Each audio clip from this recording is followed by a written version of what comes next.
جس کا military objective یہ تھا کہ ایران کو نہ کمزور نہیں کرنا، ایران کو آلموسٹ اس حد تک شکست دینی ہے کہ نہ اس کا نیوکلیر پروگرام بچے، نہ بیلسٹک کروز اور ہائپرسونک میزائل پروگرام بچے، اور ایک کمپرومائزڈ ایک قسم کی رجیم وہاں پہ آئے جس کے ساتھ ایک مور آف اے سیریمنی ہو، شکست خوردہ ملک نظر آئے، وہ نہیں ہو پایا۔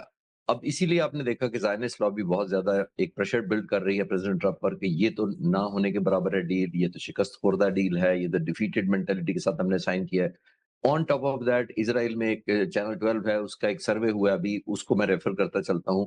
اس نے یہ سروے میں اسرائیل نے اپنے لوگوں سے پوچھا تو صرف 11% اسرائیلی سمجھتے ہیں کہ انہوں نے یہ جنگ جیتی ہے، اور 17 اس کا مطلب 89% نہیں سمجھتے ہیں۔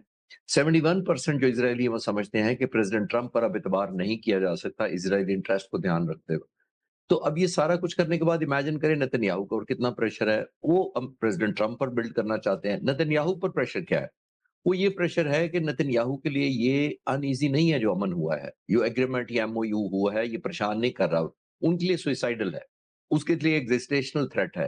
نتنیاہو کے لیے اس لیے تھریٹ ہے کہ اس کو پتا ہے کہ اگر یہ امن ہو گیا تو میں کیسے لوگوں کو یقین دلاؤں گا کہ یہ میں نے پیس ون کیا ہے، واٹ کاسٹ، نمبر 1۔ نمبر 2، وہ انٹیکٹ ہے ابھی تک ایران کی حکومت بھی اور سب کچھ۔ تو آئی تھنک اس کو یہ سروائیول کا خطرہ یہ ہے کہ اگر وہ یہ جنگ بند ہو جاتی ہے، امن اچھا ہو جاتا ہے، تو پھر آپ کے سامنے ہے کہ پھر اکتوبر کے الیکشن کرانے پڑیں گے، وہ ہار جانے کا چانس ہے، تو پھر وہ آگے مقدمے کھل جائیں گے۔ یہ میں ایگزسٹیشنل تھریٹ یہ کہہ رہا ہوں، کنورٹ کرے معاہدے میں اور لوگوں کو بتایا کہ میں جنگ جیتا ہوں، اور وہ مینلی جو وار ٹرافی اس کو نظر آئی ہے وہ ہے اسٹیٹ آف ہارموز۔ اب وہ اس لیے ریٹ قائم کر رہا ہے، لیکن کوشچن کے ساتھ میں کلوز کروں گا کہ ایران کو بھی یہ چاہیے کہ بہت کیئرفل کرے، کیونکہ امریکن فورسز ابھی بھی اس ایریا میں موجود ہیں، امریکہ پریزیڈنٹ پر بہت زیادہ پریشر ہے، اسپوائلرز بہت زیادہ۔ بلو صاحب کیا دیکھتے ہیں آپ یہ وقتاً فوقتاً جو اسکرمشز ہو رہی ہیں ایران اور امریکہ کے درمیان، کیا کوئی دیر پا اس معاملے کا حل نکلے گا یا یہ جنگ اسی طرح جاری رہے گی؟ بسم اللہ الرحمن الرحیم۔ دیکھیے، توقع بھی ہماری یہی تھی اور پاکستان کی کاوشیں بھی اسی طرف تھیں اور اب تک بھی ہے، چونکہ دیکھیے جنگ دیکھ لی، ایران نے بھی جنگ دیکھ لی، یو ایس نے بھی اپنے what's call limit of its power, اور اسی طرح سے ایران نے بھی آزما لیا پنجہ۔ ٹھیک ہے، جائے کہ وہ کھڑے رہے، اور اس کھڑے رہنے میں بہت سارا مورل سپورٹ ہے، ڈپلومیٹک سپورٹ ہے، ڈپلومیٹک پریشر ہے یو ایس کے اوپر۔ تو میں سمجھتا ہوں کہ یہ ایک کمبینیشن آف فیکٹرز ہے جس وجہ سے یہ جو آؤٹ کم ابھی الحمدللہ پاکستان نے لیڈرشپ کی، اور ایک بہت ہی اچھا، بلکہ کافی سارے لوگ تو جو امریکہ میں تو بہت سارے کہتے ہیں کہ یہ تو پرو ایرانین ہے۔ In fact one of the Democratic congressman کہ اٹس اے سرنڈر ڈاکومنٹ، اور واقعی اگر ہم ایز اے انڈیپینڈنٹ انالسٹ کو دیکھیں تو وہ انتہائی فیوریبل ہے ٹو ایران۔ وہ تمام وہ چیزیں جن پہ وہ چاہتے تھے، چاہے وہ الائز ہوں یا جس کو وہ لوگ پراکسیز کہتے ہیں لبنان میں، عراق، سیریا میں، یا اسٹریٹ آف ہارموز ہو، یا نیوکلیئر ہو، یا سینکشنز ہو، تمام پہ اس طرح کی ورڈنگ ہے اس کے اندر جو کہ بڑی نظر آتی ہے کہ فیور میں ایران۔ بلکہ آج ہی میں ایک پڑھ رہا تھا article, I think one of the leading اخبار کا یو ایس کے، کہ چونکہ امریکن کی سائڈ کی طرف سے وہ ڈپلومیٹ نہیں تھے، لہٰذا they could not understand the intricacies of the language، اس لیے یہ لینگویج اس طرح ہو گئی۔ nonetheless اب اس کو مس انٹرپریٹ کرنا یا اس کو اس میں پھر یہ تباہ آزمائی کرنا کہ جی کیا دیکھیں کیا ٹالرنس لیول ہے امریکہ کا یا لوگوں کا، اور پھر فائرنگ کرنا آن 2 countries شپس جو کہ آپ کے ساتھ کھڑے تھے، آپ سے مراد ایران ہے میری، سعودی عربیہ اور قطر۔ تو میرے خیال ہے کہیں پہ کوئی لغزش ہوئی ہے فیصلے کی، ججمنٹ کی، یا کوئی گیپ ہے کمیونیکیشن کا کہ یہ کرائسس اس طرح سے، ورنہ ابھی تو 11 تاریخ کو ملنا تھا انہوں نے ایرانی وفد نے امریکن وفد کے ساتھ، اور ٹیکنیکل باتیں شروع ہونی تھی اسلام آباد میں۔ تو اب یہ تمام چیزیں پٹ آف ہو جائیں گی، اور وہ جو 60 دن کا ایک ہمارے پاس بریکٹ ہے وہ جپٹی میں جا رہا ہے۔ سو آئی تھنک ہمیں ان لوگوں کو بھی، ایران کو بھی، امریکہ کو بھی، جس طرح کہا گیا ہے ہماری اسٹیٹمنٹ میں منسٹری آف فارن افیئرس کی طرف سے، کہ دونوں کو محتاط ہونا پڑے گا، دونوں کو تحمل کا جو ہے مظاہرہ کرنا پڑے گا۔ پاکستان ول پرسو کنسسٹنٹلی جس طرح پہلے کرتا رہا ہے، اور یہی میرے خیال ہے صحیح راستہ ہے. جی خالد صاحب، جو امریکہ کا وہ دعویٰ ہے کہ آپ نے آبنائے ہرمز میں جہازوں پر حملہ کیا، that's why we attacked you. امریکہ، ہمیں یہ تو معلوم ہے کہ پیچھے سنیریو ایسا بن رہا تھا کہ جس کے تحت امریکہ پہ پریشر بڑھتا جا رہا. واٹ ڈو یو تھنک کہ جو ریزننگ دی گئی ہے کہ یہ کس حد تک ریشنل ہے؟ دیکھیے قمر، ریزننگ تو اپنی اپنی ہے. اس میں لکھا ہوا ہے کہ ایران میک شور کرے گا کہ سیف پیسج ہو، تو ایران کہتا ہے ہم اپنے طریقے سے انشور کریں گے کہ پیسج کس کو سیف کہتے ہیں. ایران کا اگر آپ جغرافیہ کو کلوزلی فالو کریں تو جو بحری جہاز گزرنے دے رہا ہے ایران، وہ بالکل ہگنگ دا گراؤنڈ یا سی، جو اس کا اپنے کوسٹل ایریا نا، اس کے پاس سے گزرنے کی اجازت دے رہا ہے. جو عمان کی طرف گزر رہے تھے اس دفعہ اس نے ان پہ بھی حملہ کیا ہے. وہ یہ ثابت کرنا چاہتا ہے کہ یہاں میری مرضی سے روٹ فالو ہوگا، میری مرضی کا نیویگیشنل ٹریک لیا جائے گا، اگر اس سے آپ وائلیٹ کریں گے تو میں حملہ کروں گا. امریکہ کہتا ہے کہ کیونکہ آپ نے حملہ کیا ہے، اور ایران کہتا ہے کیونکہ حملہ اس لیے کیا کہ وائلیٹ ہو رہا تھا. تو پرسیپشن اپنی اپنی ہے، جس کی وجہ سے یہ مینیفیسٹیشن ڈفرنٹ ہے. میں نے جیسے کہا نا کہ آپٹکس کی جنگ ہے. اسٹریٹ آف ہارمز اگر ہولڈ کیے رکھتا ہے ایران، تو امریکہ کے لیے یہ باور کرانا اپنے ملکوں، اپنے ملکوں میں اپنے لوگوں کو، اپنے مخالفین کو یہ کہنا کہ ہم نے جنگ جیتی ہے، تو وہ کہیں گے کہ اسٹریٹ آف ہارمز تو آپ نے خود بند کر دیا. لیکن خالد صاحب، دس از اے کنٹینیوس، مطلب اگر آپ پروسیس دیکھیں تو کسی بھی طرح سے ایران کا اثر و رسوخ اسٹریٹ آف ہارمز سے ختم نہیں کیا جا سکتا. دیکھیے اسٹریٹ آف ہارمز چاہتا کیوں ہے ایران، پہلے اس پہ بات کر لیں پھر ہم بہتر سمجھ پائیں گے. ایران دو وجہ سے چاہتا ہے، جو میرا کہنا یہ ہے.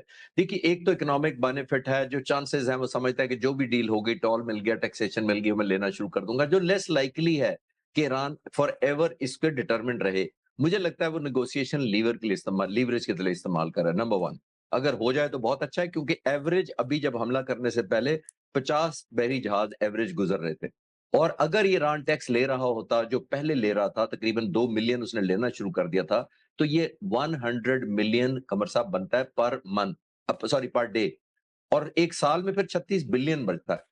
تو یہ تو ہو گیا فائنینشل. دوسرا، ایران اسٹریٹ آف ہارمز کو اپنے سیفٹی کے لیے ایک بفر زون کے طور پہ بھی بنانا چاہتا ہے. دیٹ مینس کہ لیوریج ہو میرے ہاتھ میں. لیکن کوشچن میں یہ دینا چاہتا ہوں، جو میں نے پچھلے سوال کے جواب کے اینڈ میں بھی دیا قمر صاحب، وہ یہ ہے کہ ایران کو یہ سمجھنا پڑے گا کہ جتنا آپ اس کو بفر زون بنانے کے لیے آپ کے لیے اٹریکٹیو نظر آتا ہے، اتنا ہی امریکہ کو کھلوانے میں اٹریکٹیو نظر آتا ہے. کیونکہ امریکہ کی بے بسی ظاہر ہوتی ہے اگر رٹ قائم ہو جائے ایران کی. یہاں پر دونوں میں رٹ کا مسئلہ اور اجارہ داری کا صرف جو جنگ ہے بیسیکلی اب وہ شروع ہے. بلو صاحب، جو آبنائے ہرمز پہ جیسے کہ بات ہو رہی ہے، آبنائے ہرمز ایک بہت بڑا بارگیننگ چپ ہے ایران کے لیے. آپ کیا سمجھتے ہیں کہ یہ آبنائے ہرمز پہ جو کنٹرول ہے، یہ اب تھرو آؤٹ ایران کا ہی چلے گا؟ دیکھیے، میں پہلے بھی اپنے جو میرے ساتھ ملاقاتیں آپ لوگوں کی ہوتی، میں کہہ رہا تھا نیوکلیر کچھ بھی نہیں ہے، باقی تمام چیزیں سیٹل ہو جائیں گی. سب سے بڑا مسئلہ اگر ہوگا تو وہ جو ہے وہ ابنائے ہارموز ہوگا، اسٹریٹ آف ہارموز ہوگا. اس لیے کہ اس سے ایک پوری جیو اسٹریٹجی جو ہے نا وہ، اور جیو اکنامکس کنیکٹڈ ہے دنیا کی. جیسے وی آل نو کہ 1/5 of the 30% of gas and 30% of oil of the world comes from here, from Strait of Hormuz سے گزرتا ہے. اور پھر اس کو آپ، اور پھر دیکھیے اس کی ملٹری بھی سگنیفیکنس ہے. تو میں سمجھتا ہوں کہ now again as a detached analyst, even Pakistan would not accept it. What to talk of regional countries, the other superpowers like US or even China, I would tend to think. کہ کسی بھی ایک country کے حوالے ہو، جو اس سے پہلے تھا کہ وہ ایک انٹرنیشنل قانون کے تحت جو انٹرنیشنل کنونشن اور لا آف دا سیز ہے اس پہ چلنا چاہیے. اور ہاں یہ ضرور ہے چونکہ وہ پراکسی میں ہے تو ان کی جو تحفظات ہیں ان کو ضرور رکھا جائے. اور وہ کیونکہ اب جنگ ہوئی ہے وہاں پہ، انہوں نے بہت ساری مائنز ڈالی ہے، لہٰذا یہ جو کہا گیا تھا کہ آرٹیکل جو 5 تھا یا 5واں نقطہ تھا 14 پوائنٹس میں، کہ ایران ول انشور کہ سیف پیسج انشور کرے گا ڈیورنگ دس 60 days، اور کوئی ٹیکس وصول نہیں کرے گا. اس کا مطلب یہ نہیں کہ دنیا نے قبول کر لیا کہ جی آپ کا سوورینٹی ہے. This is misinterpretation in my view and overstretching the agreement which is very dangerous and very harmful for Iran's credibility in my. اب جو میڈیٹرز ہوں گے، even Pakistan would be very careful کہ ایسی کوئی دیکھیے ہم نے بہت اعتماد کیا ہے ایران پہ اور امریکہ پہ کہ وہ اور ہم نے سوچا تھا کہ یہ دونوں جو وارنگ پارٹیز ہیں وہ ایک سنسیئرٹی آف پرپس کے ساتھ بات چیت کر رہے ہیں. اگر اس قسم کی بات چیت رہی تو پھر میڈیٹر کیا کرے گا مجھے بتائیے. They are putting the mediator into corner, not only each other. So hope کہ ابھی جو اچھی خبر آئی ہے, جو آپ نے بھی شاید دیکھی ہوگی, کہ ایک پاز آ گیا ہے دونوں طرف سے ان کا کہ ہم فائرنگ نہیں کریں گے اور ڈپلومیسی کو ٹائم دیں گے, تو میرا خیال ہے کہ یہ better senses feel. I am very hope کہ دوبارہ پھر ہمارے ڈپلومیٹک چینلز کام کر رہے ہیں 24/7, انہوں نے کوئی نتائج نکالے. اب اس کے ساتھ ایران اگر اردن پہ حملہ کرتا ہے, جو کہ ابھی رائٹ نو اگر ہم دیکھیں پچھلے اس میں ٹارگٹ نہیں تھا, دیٹ مینس ایک نیا وانیو اس نے جو ہے اوپن کیا ہے اردن پہ حملہ کر کے امریکی بیسز پر جو میزائل داغے گئے ہیں, اس کو کیسے آپ دیکھتے ہیں؟ وہی پچھلا فارمولا ہی کنٹینیوشن ہے نا, جو آیت اللہ خامنہئی شہید نے اپنی شہادت سے پہلے کہا تھا کہ ہم پہ حملہ ہوا تو ہم جنگ کو خطے میں پھیلا دیں گے, جس کو انگریزی میں سمپل ون ورڈ کہیں گے, ریجنلائز کر دیں گے. اور وہی انہوں نے کیا, انہوں نے ریجنلائز بھی کیا, انہوں نے ریچ اسرائیل پر دکھا دی. جون 2025 میں جو حملہ ہوا تھا اس سے زیادہ پن پوائنٹ ایکوریسی کی, ہائپرسونک میزائل استعمال کیے. تو یہ اب نیو فاؤنڈ ریئلزم ایران کو آیا ہے, جس کی طرف میں اشارہ کر رہا ہوں. اور ریجنلائز کر کے جارڈن نہیں ہے, اس نے تو ہر اس ملک کو انٹرسٹ کو ٹارگٹ کیا جس کی کنٹریبیوشن ڈائریکٹلی انڈائریکٹلی امریکہ کو پین ہو, اور ایک trust deficits develop who between those countries and the U S. وہ یہ کہنا چاہتا ہے کہ جارڈن, یو اے ای, جتنے بحرین اور قطر ممالک ہیں, وہ ایک ٹرسٹ ڈیفیسٹ میں چلے جائیں امریکہ کے ساتھ, ان میں انسیکیورٹی پیدا کر دی جائے کہ کیونکہ یہ امریکہ خود ہی نہیں بچ سکا تو ہمیں کیا بچائے گا, اتحادیوں کو کیا بچائے گا. جی آر بلوچ صاحب, جو لیبنان فیکٹ, لیبنان میں چونکہ آپ کو پتا ہے کہ وہاں پہ حکومت سے مذاکرات بھی چل رہے ہیں, بٹ اگین حزب اللہ سیڈ کہ جب تک وہ علاقے جس پہ اسرائیل کا قبضہ ہے لیبنان کے اندر وہ خالی نہیں ہوں گے, تب تک ہم جو ہے اس پوزیشن پہ نہیں آئیں گے جو کہ معاہدے کی ٹرمز اینڈ کنڈیشن ہے. ڈو یو تھنک سو کہ اسپوائلرز کا رول جو اسرائیل کی جانب سے ادا کیا جا رہا ہے, پریشرائز بھی کر رہا ہے امریکہ کو, وہ جاری رہے گا؟ اور لیبنان ہمیشہ سے وہ ایک فریجائل پوائنٹ ہے جہاں سے ان دونوں کے درمیان جو ڈفرینسز ہیں وہ مزید بڑھ سکتے ہیں. دیکھیے نا, ایک تو انٹینڈڈ اسپوائلرز ہیں جو اسٹریٹجی پہ ہیں کہ رہیں گے اس پر, وہ پیس نہیں چاہتے کیونکہ جنگ میں ہی ان کی بقا ہے, خاص طور پر نتنیاہو کی جو الیکشن میں بھی جا رہا ہے, کرپشن کے کیسز بھی ہیں, وار کرمنل بھی ہے. نان دا لیس وہ اتنا امیون ہے بیکاز آف ہز جو اس کی زیونسٹ پالیسیز ہیں اور جو زیونسٹ لابیز اسرائیل اور اسرائیل سے باہر ہیں, وہ اس کو اس طرح نہیں ٹوٹنے دیں گی. تو وہ اپنا کام جو اس کو سونپا گیا ہے ایکسپینشن کا, اللہ نہ کرے کہ ایسا ہو, لیکن گریٹر اسرائیل بنانے کا, وہ جاری ساری اس نے رکھا ہوا ہے, اور اس کی وہ کچھ بھی قیمت ادا کرنے کو تیار ہے, چاہے ان ٹرمز آف ملٹری اور in terms of reputation, breaking of international law, وہ سب کچھ کریں. ناظرین, پروگرام میں ایک چھوٹا سا بریک لیں گے. دونوں کی آپ نے جو ہے اوپینین سنی, بریک کے بعد آتے ہیں تو پھر بات کرتے ہیں کچھ مزید حالات پر اور سیاست پر. ویلکم بیک ناظرین, ہمارے ساتھ موجود ہیں سینئر سیاستدان فواد چودھری صاحب. چودھری صاحب سے جانیں گے ان کی کوٹ لکھپت جیل میں ملاقات ہوئی ہے پی ٹی آئی کے سینئر رہنماؤں سے, شاہ محمود قریشی صاحب جس میں شامل ہیں فواد چودھری صاحب کے ساتھ, اور کون کون تھا, کیا کچھ بات چیت وہاں پہ رہی ہے, یہ انہی سے جانتے ہیں. چودھری صاحب بہت شکریہ ہمیں پروگرام میں جوائن کرنے کے لیے. آج آپ کی جو ملاقات ہوئی ہے اس میں کیا کچھ ڈسکس ہوا ہے, کیا ایجنڈا تھا, کیا کچھ کہا گیا ہے شاہ محمود قریشی صاحب کی جانب سے؟ ہماری جو ملاقات ہے وہ جو اسیران ہیں ان سے ہوئی ہے. شاہ محمود قریشی صاحب سے, محمود الرشید صاحب سے, جہاز چودھری صاحب سے فون کے اوپر بڑی ڈیٹیل بات ہوئی. اور ہمارا جو نقطہ نظر تھا وہ یہ تھا کہ ہمیں درجہ حرارت میں کمی لانے کے لیے ڈائیلاگ کی ضرورت ہے, بات کرنے کی ضرورت ہے, اور معاملات کو آگے بڑھانے کے لیے ضروری ہے کہ جو کوٹ لکھپت کے ہمارے رہنما ہیں, دوست ہیں, ان کو ایک ریلیف ملے گا تو وہ آگے بات چیت جو ہے وہ بہتر طریقے سے بڑھا سکتے ہیں. ویسے بھی قانونی طور کے اوپر بھی وہ 3 سال سے جیل میں ہیں, تو ان کا حق ہے کہ ان کو بیل ملے. اور ہم یہ سمجھتے ہیں کہ جو پی ٹی آئی کی جو باہر لیڈرشپ ہے, جو توقعات تھیں ان سے, ظاہر ہے کہ وہ پوری نہیں ہو سکیں, اور اب اس کے علاوہ اور کوئی راستہ نہیں ہے کہ یہ لوگ اپنا کردار ادا کریں اور بات چیت کا آغاز کیا جائے. جو سب سے اہم بات ہے کہ شاہ محمود قریشی صاحب نے اپنی جو گفتگو ہے اس کے اندر جو فیلڈ مارشل کی انٹرنیشنل ڈپلومیسی ہے اس کو انہوں نے سراہا ہے، اور انہوں نے یہ کہا ہے کہ جب آپ انٹرنیشنل اتنے بڑے جو معاملات ہیں وہ بہتر طریقے سے طے کر سکتے ہیں تو پھر جو ہے وہ لوکل جو معاملات ہیں وہ تو آسانی سے طے کیے جا سکتے ہیں، اس میں تو کوئی پرابلم نہیں۔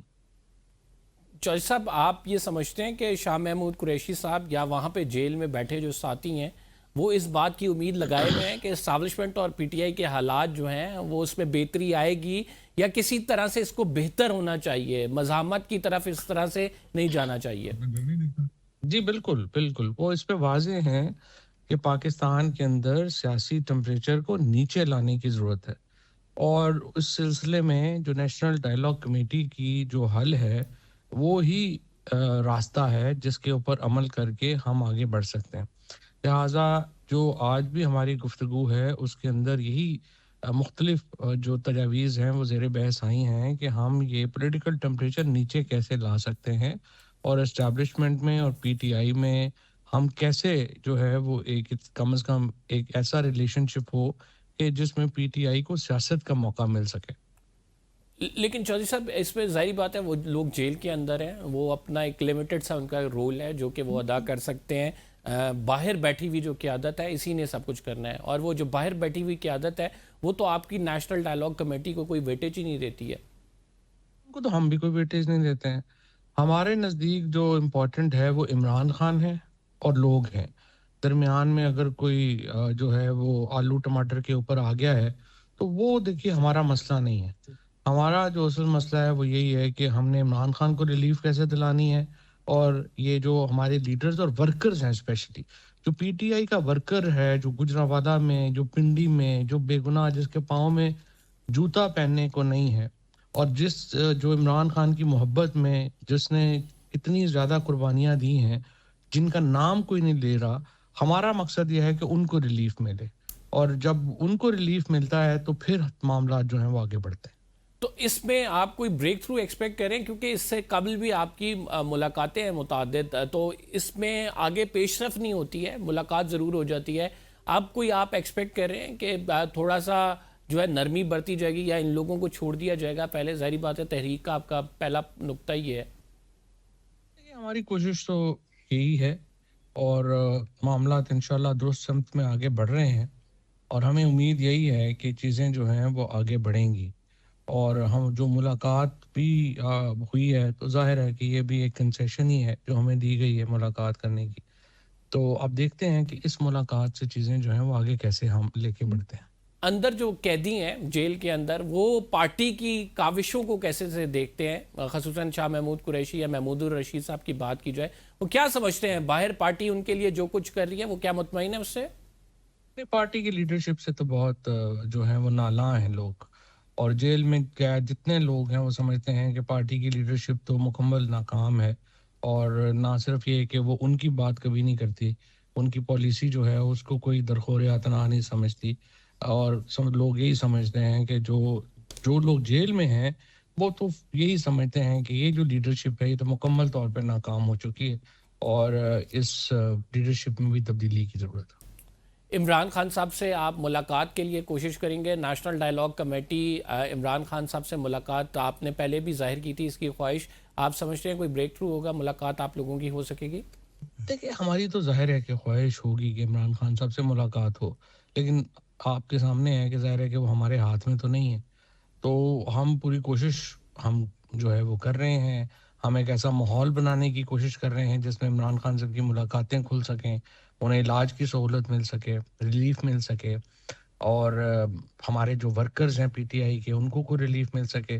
ہم تو جو کوشش کر سکتے ہیں وہ ہم کوشش کر رہے ہیں، اور باقی انشاءاللہ تعالی اللہ مہربانی کرے گا، امید ہے کہ اس سلسلے میں ہم اور آگے بڑھیں گے۔ آخر میں وہاں پہ کوٹ لکھپت جیل کے قیدیوں نے کیا کچھ کہا، خصوصاً اگر جناسِ منیر کی آپ نے بات بتائی ہے کہ شاہ محمود قریشی صاحب جو ہیں وہ کہہ رہے تھے کہ بڑا بہترین رول ہے اور ملک کی معاملات کو حل کرنے کے لیے بھی ایسا ہی رول ادا کرنا چاہیے، کیا اور باتیں کی خصوصاً اسٹیبلشمنٹ کے حوالے سے کوٹ لکھپت جیل کے قیدیوں نے؟ دیکھیں وہ یہ سمجھتے ہیں کہ جو اسٹیبلشمنٹ اور پی ٹی آئی کے درمیان جو جس قسم کی اس وقت ایک سچویشن بنی ہے وہ انفارچونیٹ ہے اور اس کو ریزالو ہونا چاہیے. اور چونکہ حکومت بری طرح ناکام ہو گئی ہے اپنی معیشت ٹھیک کرنے میں، گورننس ٹھیک کرنے میں، تو لہٰذا ضرورت اس بات کی ہے کہ پاکستان میں سیاست میں پی ٹی آئی کو دوبارہ اجازت دی جائے کہ وہ سیاست کر سکے، اور اس کے لیے ایک منیمم ورکنگ ریلیشن شپ جو ہے اداروں کے ساتھ ہونا ضروری ہے. اور اس کے لیے جو ہے وہ چاہتے ہیں کہ ہم بات چیت کو آگے بڑھائیں، اور جو نیشنل ڈائیلاگ کمیٹی نے جو ایجنڈا جس طرح سے دیا ہے اس کے اوپر وہ پوری سپورٹ کرتے ہیں اور وہ سمجھتے ہیں کہ اس کو آگے بڑھانے کی ضرورت ہے. بہت بہت شکریہ فواد چودھری صاحب. ناظرین ہمارے ساتھ موجود تھے، اپنی رائے کا اظہار کر رہے تھے. پروگرام میں ایک چھوٹا سا break. Will be right back after this short break. آپ کہیں مت جائیے گا. ویلکم بیک ناظرین. بات کریں گے معیشت پہ. ہمیں جوائن کیا ڈاکٹر شاہد حسن صدیقی صاحب نے. ڈاکٹر صاحب بہت شکریہ ہمیں پروگرام میں جوائن کرنے کے لیے. اس ٹائم پہ جو عالمی معیشت چل رہی ہے، جس طرح سے ہم دیکھ رہے ہیں کہ دوبارہ سے حملے شروع ہو رہے ہیں، اور اس کے نتیجے میں اگر آبدائے ہرمز بند ہوئی پھر تیل کی قیمتیں میں اتار چڑھاؤ ہم دیکھیں گے. آپ کس طرف جاتا صورتحال کو دیکھ رہے ہیں اس مشکل وقت میں؟ بہت شکریہ آپ کا. یہ بات بالکل صحیح ہے کہ اس وقت جو ہے جنگ کی جو صورتحال ہے اس میں بے یقینی کی کیفیت ہے. زیادہ امکان کہ امریکہ جو ہے وہ اپنے استعماری مقاصد حاصل کرنے کے لیے تناؤ کی کیفیت برقرار رکھے گا، مگر شاید بڑا کوئی حملہ نہ کرے، کیونکہ وہ اس کو جو ایران نے جو ان کو شکست دی ہے، اس کے عزائم میں ناکامی دی ہے، اس کے بعد غالباً اس کو حملے کرنے کا ان کا ارادہ نہیں ہے. لیکن بے یقینی کی کیفیت رہے گی، اور عالمی منڈی میں تیل کی قیمتوں میں اتار یا چڑھاؤ دونوں ساتھ رہیں گے. جب کوئی اچھی خبر آئے گی کہ نیگوسیشنز ہو رہے ہیں تو گر جائے گی. تو یہ صورتحال تو برقرار رہے گی. البتہ جہاں تک پاکستان کا تعلق ہے، جو ہمارا زیادہ دلچسپی ہے اس میں یہ ہے کہ ہمیں اس جنگ سے کوئی بڑا نقصان الحمدللہ نہیں پہنچا. اس لیے کہ اگر آپ اپنے اعداد و شمار دیکھیں، 28 فروری کو جنگ شروع ہوئی تھی. اس وقت جو پاکستان کا اس مالی سال تھا اس میں شرح نمو واضح ہو گیا تھا حاصل نہیں ہوگا. ٹیکسوں کی وصولی گر رہی تھی، برآمدات گری تھی، فارن ڈائریکٹ انویسٹمنٹ گرا تھا، اور مہنگائی بڑھی تھی. یہ ریکارڈ پر ہے. لیکن ریمیٹنسز میں اونچے جانے کا رجحان تھا. اب جب یہ مالی سال ختم ہوا تو ہم نے دیکھا کہ بیشتر اشاریہ حاصل نہیں ہوئے، لیکن ترسیلات جو ہیں، ریمیٹنسز جو ہیں، وہ پاکستان کی تاریخ میں سب سے زیادہ. حالانکہ یہ کچھ لوگوں کا خیال یہ تھا کہ یہاں جھٹکا لگے گا، لیکن الحمدللہ نہیں لگا. اس کا کیا مطلب ہے کہ پاکستان میں جو مشکل صورتحال آئی، پاکستان میں جو مہنگائی آئی یا شرح نمو نہیں بڑھی، اس کا وجہ یہ ہے کہ ہماری حکومت نے اور صوبائی حکومتوں نے، جہاں تینوں پارٹیاں ہیں اس وقت اقتدار میں ہیں، انہوں نے یہ محسوس کیا کہ اس جنگ کے نتیجے میں اچھا موقع ہے کہ طاقتور طبقوں کو مراد دیتے رہیں اور عوام کے اوپر مختلف بوجھ ڈال دیں. بجلی کے نرخوں کا، پیٹرول کا، گیس کا، ترقیاتی اخراجات میں کٹوتی کر دیں، تعلیم کا بجٹ کم کر دیں، صحت کا بجٹ کم کر دیں. یہ تمام چیزیں ہمیں نظر آئیں. تو یہ اس اشرافیہ کی معیشت کا نتیجہ ہے جو پاکستان میں ہے. یعنی عالمی معیشت میں جو صورتحال ہوئی جنگ کی، اس کا اثر نہیں پڑا، لیکن حکومت نے جو وفاقی اور صوبائی حکومتوں نے جو اقدامات اٹھائے، کچھ آئی ایم ایف کے نام پہ، جو آئی ایم ایف نے نہیں کہا تھا لیکن آئی ایم ایف کا نام استعمال کیا. لیکن یہ واضح ہے کہ اس سال 2026 میں ہماری معیشت کی صورتحال اچھی نہیں رہی. لیکن 2027 کے جو آپ اعداد و شمار دیکھیں تو وہ ایسے لگتا ہے کہ خوف آتا ہے کہ ہم شاید ترقی کی طرف جانے کا 2027 میں بھی کوئی ارادہ مجھے نظر نہیں آ رہا. تو ڈاکٹر صاحب یہ تو بڑی الارمنگ سچویشن ہے. اگر ہم یہ کہیں کہ جنگ سے اتنا ہم متاثر نہیں ہوئے جس طرح سے اشرافیہ کی شاہ خرچیوں سے متاثر ہوئے اور عوام کو ڈائریکٹ اس کا امپیکٹ بھگتنا پڑا، تو پھر یہ کیسی حکومت ہے؟ کیوں عوام اس پر ٹرسٹ کرے؟ کیوں دوبارہ اس کو ووٹ دے جب موجودہ وزیر اعظم جو ہیں وہ پی ڈی ایم میں بھی چونکہ وزیر اعظم رہے، ابھی بھی ان کی جو ہے شہباز شریف کی ایک کنٹینیوٹی ہے، تو حالات بہتر تو ہونے کا نام نہیں لے رہے ہیں عام آدمی کے. دیکھیے، آپ نے ایک نقطہ بڑا اہم اٹھایا ہے، لیکن اس کو باریک بینی سے دیکھنا پڑے گا. اس وقت جو اگلے سال کا بجٹ آیا ہے اس میں کچھ ایسا ہوا جو پاکستان کی 78 سال میں نہیں ہوا تھا. یعنی صوبوں نے یہ کہا کہ جی ہم وفاق کو گرانٹ دیں گے. ایسا کیسے ہو سکتا ہے؟ کیونکہ صوبوں نے پہلے ہی تعلیم کا بجٹ کم ہے، صحت کا بجٹ کم ہے، ترقیاتی اخراجات کم ہے، غربت ہے، بے روزگاری ہے. وہ 1035 ارب روپے فاضل کیسے دے سکتے ہیں؟ تو کیا یہ حقیقت نہیں ہے کہ پیپلز پارٹی نے جو ایک بڑی جماعت ہے اور سرحد میں سندھ میں بھی اقتدار میں ہے، وہ مرکز میں انہوں نے عہدے لیے ہوئے صدارت کے اور سینٹ چیئرمین کے، اس کے بعد آپ نے دیکھا کہ ان کو بلوچستان میں بھی ان کا ہے. اس کا مطلب یہ کہ ان دونوں پارٹیوں کا گٹھ جوڑ تھا.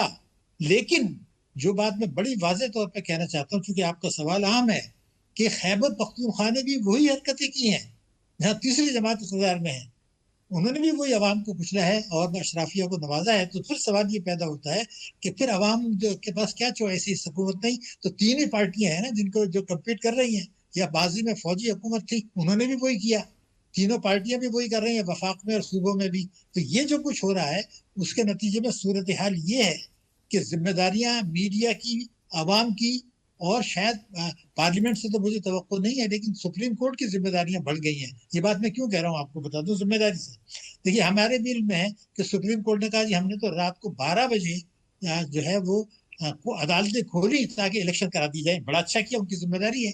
لیکن اور بھی تو ذمہ داریاں ہیں. مثلا 25 الف ہے آئین کا. 25 الف یہ کہتا ہے کہ 6 سال سے 16 سال کے ہر بچے کو لازمی تعلیم دینا اور مفت تعلیم دینا ریاست کی ذمہ داری ہے. یہ 25 الف ہے. اب میرے ملک میں 26 ملین بچے اسکول نہیں جا رہے ہیں، جو دنیا کی سب سے بڑی تعداد ہے. میرے ملک میں 11 کروڑ لوگ جو ہیں وہ ایسے غریب ہیں کہ وہ اپنے آپ کو، اپنی فیملی کو، اپنے بچوں کو پیٹ بھر کر غذا نہیں کھلا سکتے، ان کا علاج معالجہ نہیں کر سکتے. اور تو جو کچھ منشور تھا اس پر تو وہ عمل نہیں کر رہے. تو کم سے کم سپریم کورٹ یہ تو کہہ سکتی ہے کہ بھئی آپ کا جو بجٹ ہے یہ تو آئین کے خلاف ہے، اس لیے کہ 25 الف میں تو یہ ہے کہ آپ مفت تعلیم دیں گے. یہ 26 ملین بچوں کو بجٹ میں جو آپ نے رکھا ہے یہ تو اگلے 50 سال میں بھی نہیں ہوگا. اس کا مطلب ہے کہ میڈیا ایک جملہ پورا کرو، میڈیا عوام کو. میں آپ کی بات بالکل سیکنڈ کرتا ہوں کہ بالکل درست ہے، ایسا ہونا چاہیے. لیکن سپریم کورٹ کے جہاں اتنے بڑے بڑے فیصلے نہیں مانے گئے وہاں پہ یہ فیصلہ کہاں مانا جائے گا. اس کے ساتھ ایک امپورٹنٹ جو ایشو جڑا ہے، جب تیل کی قیمتوں کی ہم بات کرتے ہیں ڈاکٹر صاحب، تیل کی قیمتیں آبنائے ہرمز کھلنے کے بعد سے واپس آئیں، $68 پہ آ گئی فی بیرل. اور ہم نے پاکستان کے اندر دیکھا کہ جو بڑی تھی اس طرح سے کمی نہیں ہوئی، اور پھر جو کمی ہوئی اس کا ٹرکل ڈاؤن افیکٹ نہیں آیا. How do you see this situation? نہیں، پہلے ایک جملہ میں آپ کو بتا، آپ نے فرمایا کہ سپریم کورٹ کا فیصلہ نہیں مانا گیا. جب نواز شریف کو نائب کیا تو مانا گیا، یوسف رضا گیلانی کی کیا تو مانا. وہ اگر یہ کہہ دیں، اگر سپریم کورٹ یہ کہہ دے کہ یہ بجٹ جو آپ نے پاس کیا ہے یہ 25 الف کے خلاف ہے، آئین کی شق 3 کے خلاف ہے، اور پارلیمنٹ کو یہ اختیار ہی نہیں ہے کہ اس کو پاس کر سکے، تو پھر اس پر ان کو کچھ نہ کچھ تبدیلیاں لانی پڑیں گی. اس ذمہ داری سے عہدہ وہ پیچھا نہیں چھڑا سکتے. لیکن دوسرا بات مجھے اب بھی یہ لگتا ہے کہ عالمی منڈی میں جو اتار چڑھاؤ جس کا آپ ذکر کر رہے ہیں، آپ نے دیکھا کل قیمتیں گری بھی تھی. اب تھوڑی سی ایک اچھی خبر آئے گی، کچھ میٹنگ ہوگی، کچھ امریکہ سے جو ٹرمپ ہے وہ روزانہ اپنے بیان بدلتا ہے، کبھی دھمکی دیتا ہے، کبھی کہتا ہے جی ایران کے ساتھ تو جنگ تو نہیں ہو رہی، یہ تو تھوڑی بہت چھیڑ چھاڑ ہوئی ہے. اس کا نتیجہ یہ ہے کہ یہ ایک آدھ دن میں آپ پھر دیکھیں گے گر بھی سکتی ہیں. اور کوئی بڑی مجھے نظر نہیں آتا، امریکہ کی اب اتنی ہمت نہیں رہی کہ ایران نے جو کچھ کیا ان کے ساتھ. اور آپ نے دیکھا کہ کس نے سپورٹ کیا؟ چین نے سپورٹ کیا. اور اس کے بعد آپ نے دیکھا کہ جو ہے نا روس نے سپورٹ کیا، نیٹو جو ہے وہ غیر جانبدار بن گیا. ہم نے ایک بڑا کارنامہ انجام دیا. تو وہ اصل جو مجھے خطرہ ہے وہ دوسرا ہے، میں آپ کو بالکل واضح طور پر بتا دوں. وہ یہ ہے کہ ہمیں یہ چاہیے تھا کہ ایران میں ہم نے بڑا اچھا رول پلے کیا اور اللہ تعالیٰ نے ہم فتح دلائی بھارت کے دشمن کے خلاف بنیان مرصوص میں، یہ بڑی کامیابی تھی.